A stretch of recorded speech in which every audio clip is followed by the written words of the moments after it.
Hello दोस्तों, नमस्कार। Welcome to the exam master channel. मैं सौरभ पांडे स्वागत करता हूं आप सभी का एग्ज़ाम मास्टर चैनल। सुबह सुबह शिक्षा जगत की खबरें। उत्तर प्रदेश में एडेड विद्यालय की सबसे बड़ी भर्ती शुरू हो चुकी है, जिसका नोटिफिकेशन कल ऑलरेडी आ चुका है। टीजीटी पीजीटी भर्ती पर आप लोग सोच रहे होंगे कि नोटिफिकेशन तो आ गया, बहुत सारे छात्र प्रसन्न भी हैं, लेकिन यहाँ पर कुछ चीज़ें हैं जो मैं आप सबको क्लियर कर देना चाहूँगा। जैसा कि वीडियो के टाइटल में, थंबनेल में मैंने लिख दिया है। ये क्या, अब इस ये क्या का जवाब जरा समझते हैं। देखिए, सबसे पहले मैं आपको बता दूं कि आपने सुना होगा कि सन 2000 के बाद से जितने भी शिक्षक थे उनका पंजीकरण निरस्त हुआ है। तदर्थ शिक्षक वाला मामला आपने सुना होगा। नोटिफिकेशन में बड़ा छूट चल रही है तदर्थ शिक्षकों को। 1.75 समथिंग का वेटेज है प्रति ईयर के हिसाब से। जैसे शिक्षा मित्रों को मिला था, वैसे ही तदर्थ शिक्षकों को मिला है वेटेज। ठीक है, लेकिन ये जितने तदर्थ शिक्षक आए हैं इस भर्ती के कंपटीशन में, जिनको इतनी सुविधा मिल रही है, इनकी सीटें ऐड क्यों नहीं की गई इस भर्ती में? ये सबसे बड़ा सवाल है कि सरकार ये क्या कर रही है। मतलब आप ध्यान दीजिए, ऊपर ऊपर से हिसाब कीजिए। जैसे सरकार ने 68,500 भर्ती भी पूरी नहीं की, 69,000 भी अटकी पड़ी है। अब ये भर्ती कोई अलग से भर्ती नहीं थी जो सरकार ने अपने पास से भरे। ये 1,37,000 शिक्षा मित्रों का समायोजन सुप्रीम कोर्ट से रद्द हुआ था, जिनकी नौकरी ऑलरेडी चल रही थी अखिलेश यादव की सरकार में।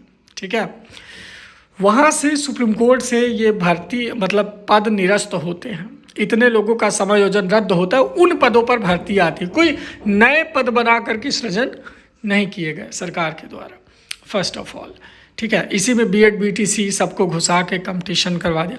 सेम वही चीज़ टीजीटी पीजीटी में अब लागू होते दिख रही है कि तदर्थ शिक्षकों के पद क्यों नहीं जोड़े गए भर्ती में। ये मतलब इतने तो एडेड कॉलेजों में जो पद थे वो खाली थे, लेकिन इतने तदर्थ शिक्षकों को निकाला गया, कम से कम उनके पद जोड़ देना चाहिए था, है ना। पहली चीज़, इससे क्या होगा कि तदर्थ शिक्षकों की सीटें भाई ज़्यादा भरेंगी तो कंपटीशन भी तो बढ़ेगा। पता चला पढ़ा लिखा छात्र जो है खूब मेहनत से तैयारी किया, उधर तदर्थ शिक्षक जो है वेटेज से मार ले गए सीट। तो ये सबसे बड़ा क्लैश होगा इस भर्ती में। दूसरी चीज़ ये है कि जीव विज्ञान की जो सीटें हैं, आप देखोगे कि जीव विज्ञान की जो सीटें हैं वो शून्य कर दी गई हैं, निल। उसके लिए कोई आवेदन ही नहीं। मतलब अब जीव विज्ञान का जो छात्र है वो कहाँ जाएगा? क्या मतलब जिसने जो है बायो से बीएससी कर लिया है तो क्या उसे जो है आप शापित कर दोगे? बीएससी तो भाई ग्रेजुएशन तो बराबर की डिग्री है। तो बायो वालों के लिए साइंस में कोई विकल्प क्यों नहीं छोड़ा गया फॉर्म भरते समय? ऐसा करना चाहिए था ना। बायो वालों के लिए साइंस में विकल्प छोड़ना चाहिए था। कम से कम इस भर्ती में तदर्थ शिक्षकों के पद ऐड कर देते, जितने लोगों का वो हुआ था। जैसे शिक्षा मित्रों का समायोजन रद्द हुआ था तो उतनी भर्ती आई, तो जितने तदर्थ शिक्षकों का समायोजन रद्द हुआ है ना, उन शिक्षकों का पद ऐड कर देते तो कंपटीशन थोड़ा सा कम होता और आम छात्र तैयारी करके बढ़िया से नौकरी इसमें पा सकता था। लेकिन ऐसा हुआ नहीं। बायो वालों को भी जो है देख लीजिए, यहाँ पर मुँह की खानी पड़ी है, और तदर्थ शिक्षकों का तो मैटर ही क्या कहा जाए। तो अब इस यह क्या का जवाब आप लोग क्या उचित समझते हैं कि ऐसा क्या होना चाहिए? मतलब तदर्थ शिक्षकों के पद ऐड होने चाहिए ना। आप देखिएगा तदर्थ शिक्षकों के लिए कितना रूल एंड रेगुलेशन बना है। तदर्थ शिक्षक अगर फेल होता है तो उसकी सीट जनरल में काउंट होगी, यानी उस सीट पे जनरल का सिलेक्शन होगा।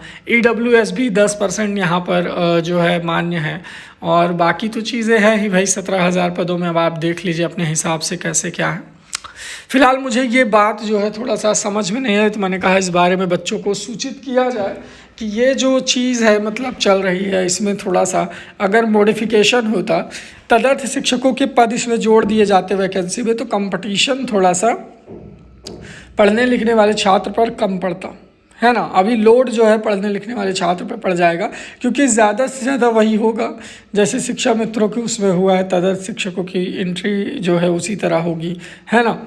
तो फिलहाल जो है अब टीजीटी पीजीटी का जो लोग फॉर्म डाल रहे हैं वो अपनी राय हमें कमेंट करके बताएं कि हालांकि नोटिफिकेशन में ये लिखा गया है कि पदों को घटाया या बढ़ाया जा सकता है। आपने देखा होगा कि नोटिफिकेशन में इन्होंने साफ साफ लिखा है कि पदों की संख्या घटाई या बढ़ाई जा सकती है ज़रूरत पड़ने पर।